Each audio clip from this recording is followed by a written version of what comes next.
யார் பேர் தெரியுமா அவன் பேரு? பேர் வந்துட்டா இல்லையா அவன் அடுத்த தடவை போட்டோ எடுத்து கண்டு கண்டிச்சுவாங்க. கவலைப்படாது. நிகழ்ச்சி முடிந்து வெளியே வந்த அமைச்சரை வழிமறித்த 8ஆம் வகுப்பு மாணவன் கொடுத்த புகார்தான் அங்கிருந்த மொத்த அதிகாரிகளையும் சற்று வியக்க வைத்தது. அடுத்த நொடி அமைச்சர் எடுத்த அதிரடி நடவடிக்கைதான் அரசு ஊழியர்களை பதற்றமடைய வைத்துள்ளது. யார் பேர் தெரியுமா அவன் பேரு? பேர் வந்துட்டா இல்லையா அவன் அடுத்த தடவை போட்டோ எடுத்து கண்டு கண்டிச்சுவாங்க. கவலைப்படாது. பெரம்பலூர் மாவட்டம் குன்னம் அருகே உள்ள எழுமூர் கிராமத்தில் கடந்த வெள்ளிக்கிழமை அன்று மக்களுடன் முதல்வர் சிறப்பு முகாம் நடைபெற்றது. இந்த முகாமில் கலந்து கொண்ட அமைச்சர் சிவசங்கர் திட்டம் குறித்து பொதுமக்களிடம் பேசினார்.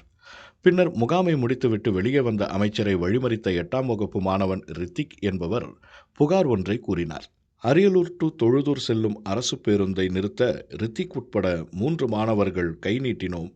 ஆனால் பேருந்து ஓட்டுநர் எங்களை தகாத வார்த்தைகளால் திட்டிவிட்டு பேருந்தை நிறுத்தாமல் சென்று விட்டார் என துணிச்சலாக அமைச்சரிடம் புகார் கூறியுள்ளார்.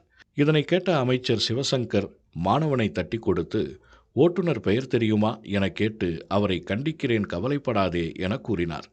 பின்னர் அங்கிருந்த அதிகாரிகளிடம் அந்த நபர் யார் என்பது குறித்து உடனடியாக விசாரித்து நடவடிக்கை எடுக்க வேண்டுமென அதே இடத்தில் உத்தரவிட்டார். இதனை அடுத்து ஓட்டுநர் திருமூர்த்தியை பணியிடை நீக்கம் செய்து அரியலூர் பணிமனை மேலாளர் குணசேகரன் உத்தரவிட்டார்.